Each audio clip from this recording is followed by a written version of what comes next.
I will bet my full chest of 1 ounce silver pandas, and that's my favorite silver coin, and I got them at a great price. They're 2015s. So cute. I will put that on the line. There has not been one real bar of gold or silver that has been sold during this $90 sell-off. It's all in the derivative market. It's all in the paper market.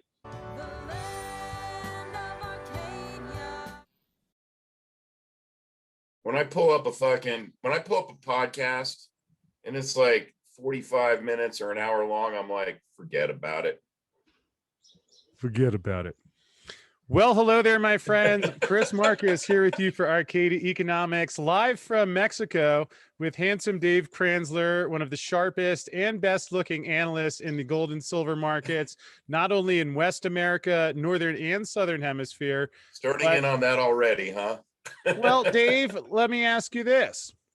If you're Xi Jinping and you want to know what's really going on with this nitwit American Federal Reserve, is Xi Jinping reading the Communist News or Dave Kranzler's Investment Research Dynamic Mining Stock Journal? Well, checkmate. I mean, if he goes to my website, he can read my latest blog post where I analyze, yesterday's FOMC policy statement and why it's a bunch of BS. And then he can also subscribe to my mining stock journal if he's interested in making money in mining stocks. Well, I mean, perhaps positive news for the people of China who support him. Unfortunately for Americans, I'm not sure that Joe Biden would be able to understand the content that you put in there. Although, Dave, no, he would not. Let's dig right in, because you mentioned the Fed thing yesterday. I made a short video to remind people of how inherently silly and meaningless the whole thing is. For this particular reason, because we see today the headlines, silver and the miners mauled after the Fed turns more hawkish. Dave, we'll save. I'm going to rein you and save it on that. We'd probably need a series of movies to cover that last part. But let's take a quick look. Silver has been mauled, down almost 4%. And wow, look at some of the silver miners. We'll take a look at that one, perhaps, as you see. Wow. First Majestic was down 7% earlier today. Let's see where it's at now. 7.5%. Endeavor down 8.88%. SIL Silver Miners Index down 5%. So Dave, people are sitting watching this, seeing these headlines, seeing the Fed say they're going to taper and sometime before Neptune comes in line with the sun. What's really going on here? I mean, I wrote a blog post about it this morning because I'm still scratching my head. If you read through the FOMC policy statement, and it's not that long, and I have it linked in my blog post, there's not any indication in there that they've tilted toward a more hawkish stance. They basically regurgitated what they said at the last policy statement, where they've been threatening to maybe nudge rates a little bit higher in 2023. I mean, why 2023? Why not the fourth quarter of 2022, right? They're continuing to print at least 120 billion a month, 80 of which goes for treasuries and 40 of which goes for mortgages. Well, housing prices are sky high, and supposedly there's not enough inventory for demand. So why is the Fed still juicing the mortgage market and the housing market by printing $40 billion a month? What's the fucking point? That's not why they're doing all of this. They're doing this to keep the financial system from collapsing. But needless to say, let's assume, and they don't put an end date on when they'll stop the 120 billion a month. And another point that I put in my blog post, the language says at least 120 billion a month. Okay. The entire media and all these idiot analysts that get on CNBC, they just assume it's 120 billion a month. No, it's at least 120 billion a month. That means and the way it's the semantics of that means there's no ceiling on how much they could potentially print in any given month, right? So let's just say it's 120 billion over the next 18 months. That's another 2.16 trillion. That's 10% of the nominal GDP of the United States, and it's significantly more than 10% of the real inflation adjusted GDP. So explain to me where there's hawkishness in that policy statement. And then if you hear this BS about, oh, well, a couple more FOMC board members, are now on the fence about whether we should start nudging interest rates up a little bit in 2023, and it's like, well, who cares? That doesn't mean anything. There's no substance behind that. It means nothing. It's a straw man. The Fed is a straw man. Yeah, and especially the part that I think is unfortunate. These are the same things that Bernanke was saying. These are the same things Yellen were saying. We're going to raise interest rates. They're always talking about it 2 years out, 4 years from now. They can't even tell you what's going to happen next week because the story changes. And I don't know. I just thought this was about as blatant of a pump and dump as you can get. I'm not trying to be unkind, but it's almost mind-boggling that people are still falling for this after the Fed turns more hawkish. Give me a break. Yeah, where's the hawkish? There is no hawkish. I mean, the NASDAQ right now, the NASDAQ tech stocks, the most overvalued stocks on the planet in the entire universe. The NASDAQ does not see hawkishness. It's up 1% today. Well, when you look at these here, silver down over $1, mining stocks getting pummeled, then you see here's the silver chart. Shockingly, again, what do we see? Heavy volume as the thing grinds lower. Here is yesterday's gold chart where you see the same thing. And I wrote about that too yesterday. Dave, perhaps if I may share this, saw a comment here on Twitter. I was asking people if they were selling their gold because they think the Fed's about to start unwinding its balance sheet. This guy says he bought more. I can't remember a time when the economic fundamentals have screamed so loudly to obtain as much gold and silver as possible. And I was thinking to Commissioner Benham, do you see the direct damage that they're doing to people's lives? Here's someone who's trying to figure out what's going on. They see massive money printing. They see all the things you're talking about. Seems like this guy, fortunately, because, he gets to hear people like you explain it over and over again. But I mean, what would you say, like, when you see all this happening and it's like a collective pump and dump, and the person that is supposed to be looking out for people in the CFTC, I tried another round of calling through there. They have one voicemail that they don't check. They got another one, goes straight to voicemail. They don't check. They got someone I've spoken with who says they're going to call back. I wait to hear back. And this is what would you say to people who are watching that and what are your thoughts on that, Dave? You mean in terms of what's being done to gold and silver right now?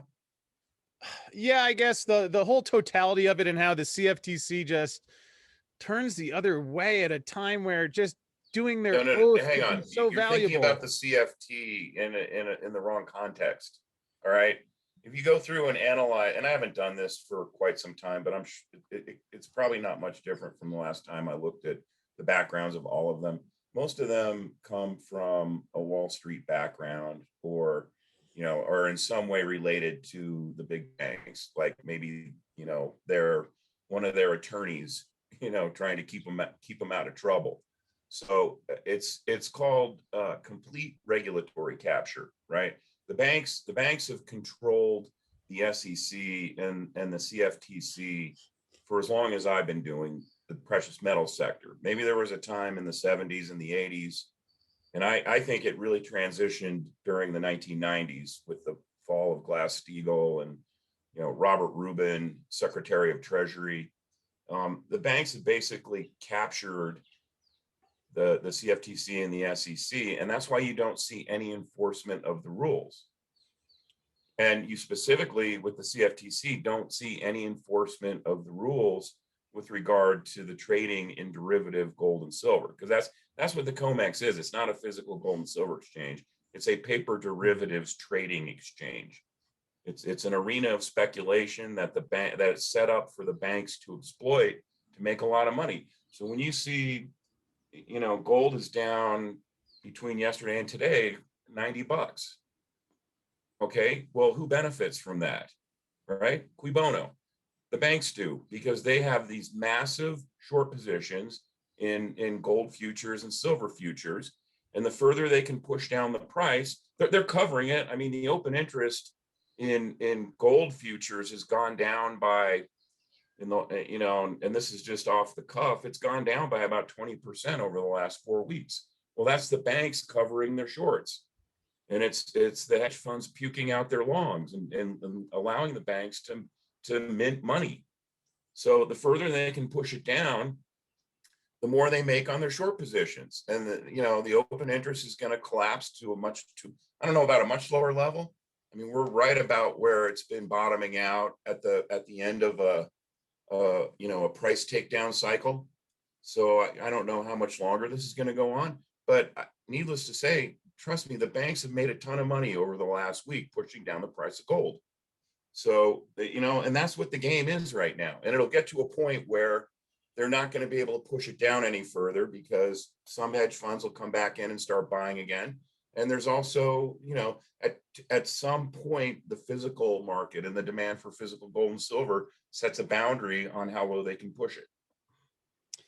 Yeah, I think we're reaching that point, and in fact, I'm going to pull up an article. And make no mistake, this is all being done for the benefit of the U.S. government and the necessity to try and reinforce the dollar's reserve status, which, as we know, it's skating on thin ice now, and that ice gets thinner every day. But they're going to try and kick that can down the road for as long as possible, and part of that has to do with putting a brake on the rise in the price of gold and silver, because when the price of gold and silver rise like it has been rising, up through last August when gold peaked at almost 2,100 and silver peaked at almost 30, it causes the rest of the world to further question the validity of the dollar as a currency. And it's not a valid currency. It's backed by trillions and trillions and trillions of debt. This country has a negative net worth. I don't care what anyone says. If you net out assets and true liabilities, this country's net worth is negative. That's not the basis for a stable reserve currency. Well, one would say not. And to something you mentioned earlier, here was last week from Craig Hemke in his Sprott Money column. And, he's been wondering, like the rest of us, is anything going to happen on Basel III? I did find this interesting, looking at the U.S. bank's gross short position. I believe this would be for gold. But you see, here's July of 2019, 117,000. This number has been steadily declining. Here's June of 21.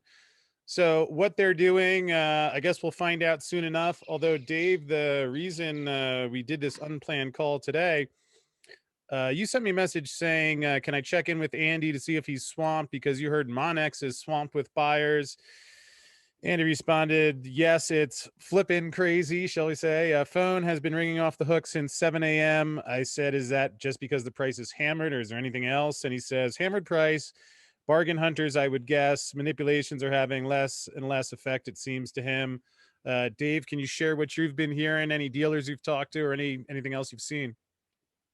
Well, I woke up and I had an email from a friend who I've known and been friends with and colleagues with, I want to say going back to probably 2003, 2004. And I personally prefer, SD Bullion or Miles Franklin when I buy metal. But a lot of people like Monex, and Monex is, they're not, maybe the name isn't as well known as SD Bullion or Miles Franklin or whatever, but they've been around a long time. In fact, the current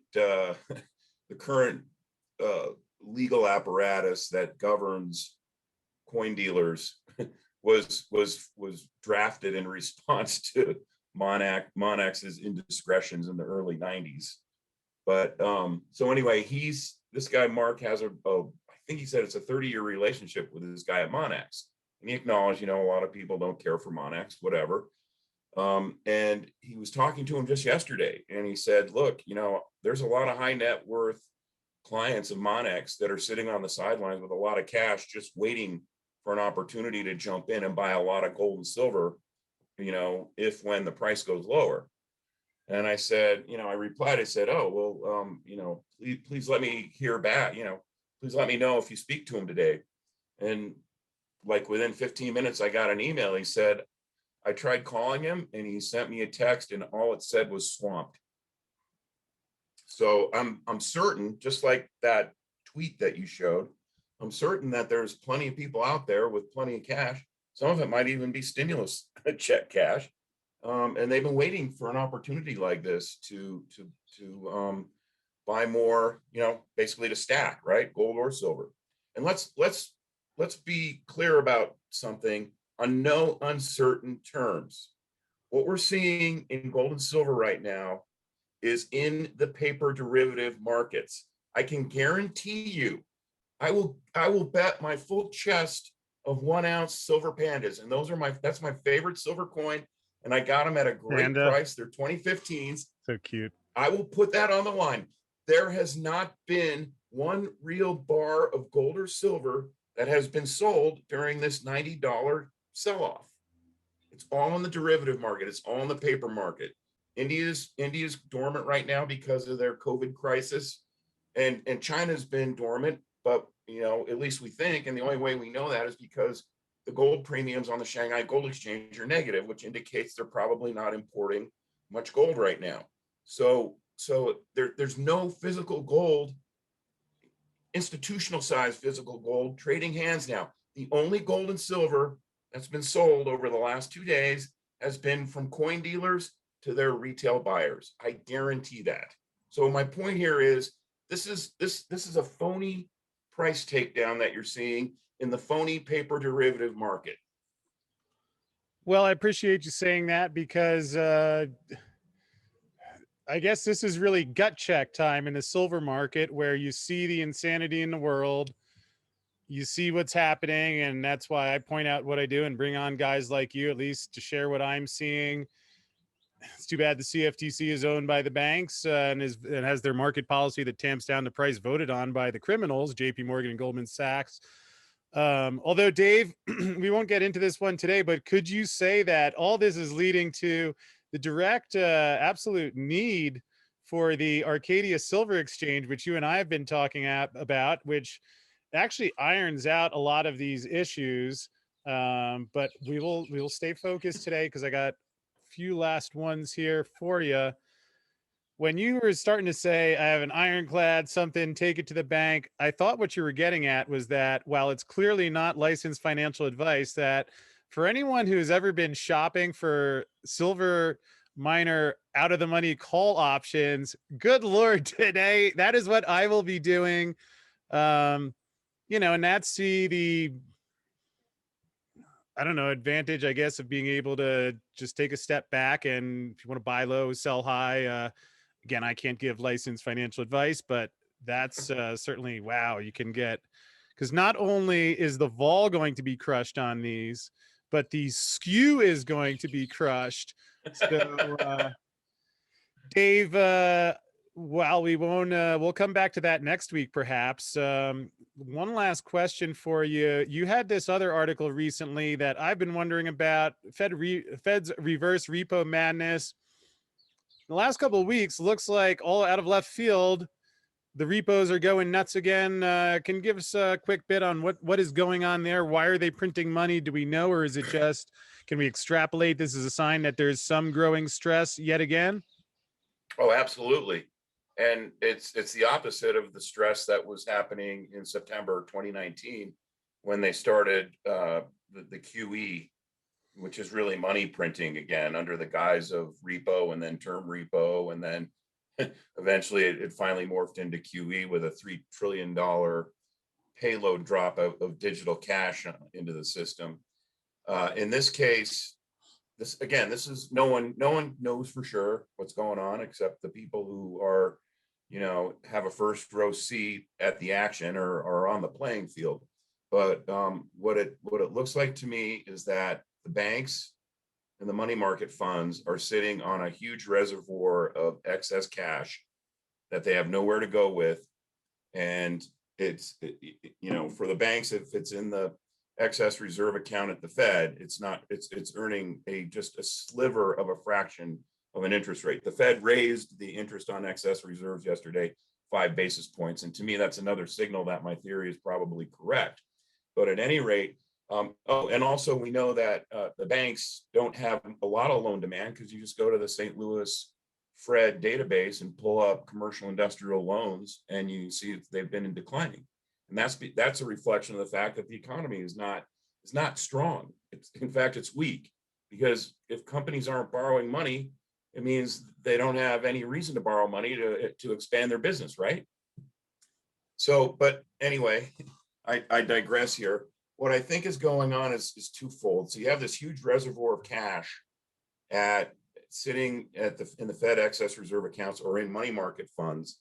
And so what happens is, in order for them to try and squeeze out a little bit of extra interest, they might fund repo transactions. Well, there's no demand for interbank borrowing, because that's what the repo market is. It's the interbank lending and borrowing function, and it's dictated by the Fed funds rate. One of the problems when you have too much money like that sitting there fallow is that there's a risk that it's going to push down the Fed funds rate below the target range of 0 to 0.25%. In other words, go negative. So I think what these reverse repos are doing. So what a reverse repo is the Fed sitting on Treasury collateral, T-bills and whatnot, and the banks and the money market funds, and actually the GSEs are sitting on a big reservoir of cash. So the bank lends out the collateral on an overnight basis to the banks, et cetera, and they in exchange they put up their cash as collateral. Now, what the purpose that serves is the next day when it unwinds, all of these entities that got the collateral the day before sell that collateral back to the Fed at a slightly higher price. So it basically allows the Fed to build in a higher rate of return on that collateral than the banks and the money market funds would get if the cash was just sitting on their balance sheet or in the excess reserve account. Do you follow me? Mm-hmm. And in a sense of what it's doing is it's draining on just an overnight basis. It takes that liquidity out of the system, and it enables the Fed to maintain a 0 to 0.25% Fed funds rate. But there's also another important thing. It also prevents money market funds from breaking the buck. Now, legally, money market funds are now allowed to break the buck, but it's still really bad optics if they do. All right. And that would just be even more smoke. The reverse repo situation is clearly smoke coming from a fire somewhere in the financial system. And if the money market funds broke the buck, that would fan the flames of that fire, and there'd be even more smoke coming from the cesspool called the financial system. So yes, there is a big problem out there, and the way we're going to see that problem manifest is in an accelerating rate of price inflation.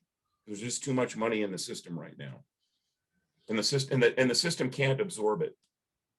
So if we were to simplify that to terms easy enough that even a congressman could understand, could one accurately describe it as a giant Ponzi scheme? Well, that's what the whole U.S. system is predicated on. It's been that way ever since the Federal Reserve was erected in 2013. That's the box I had checked on my scorecard too. And to part on a wonderful note, can you let folks know if they're tired of having the football pulled away like Charlie Brown every time the Fed does a press conference? Fortunately, you cover all this stuff. Can you let them know what they get at the Mining Stock Journal and the Short Sellers Journal?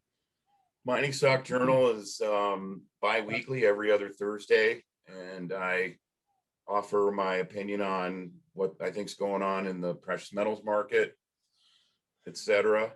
And then I update the current stable of mining stocks, mostly juniors, that I recommend. I also have a section in there where I look for some large cap ideas and offer suggestions for using call options if you don't want to spend $60 a share for Newmont or something like that.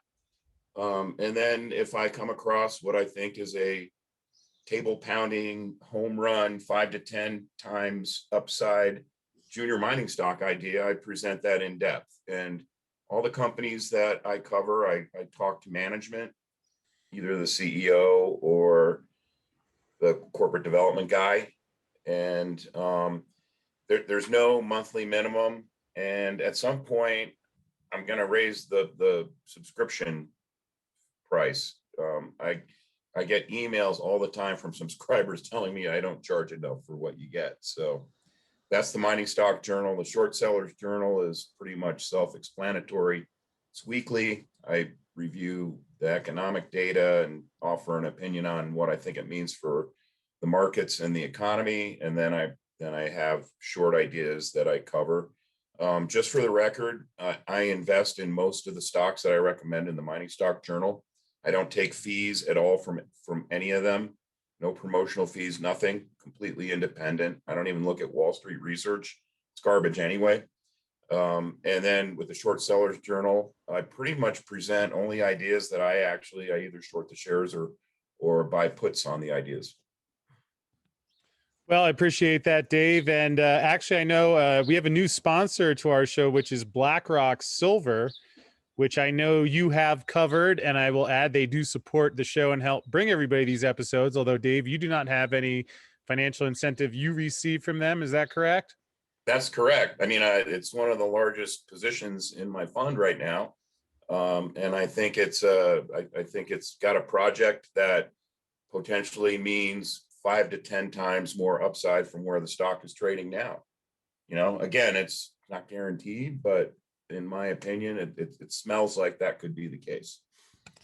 Well, I appreciate that. And by all means, folks at home, presented just to look into. Dave, I know you cover it in your journal. And anyway, thank you, Blackrock, for being a part of what we're doing and bringing us today's episode of the show. And with that said, Dave, we will wrap up for today, but thanks for shedding a little light on these different topics, and going to be exciting. We'll look forward to checking back in with you soon. Thanks. Appreciate it, Chris. Good chatting with you. You got a nice view in the background. Well, I'm just waiting for you to come on over, and I'll look forward to seeing you soon. Do we have you in the confirmed category as an in-person guest speaker in Silverfest 2, Dave Kranzler? As long as they'll let me on the airplane to fly down there. All right. Well, we will find a way. Thanks for joining me. We'll check in with you soon, my friend.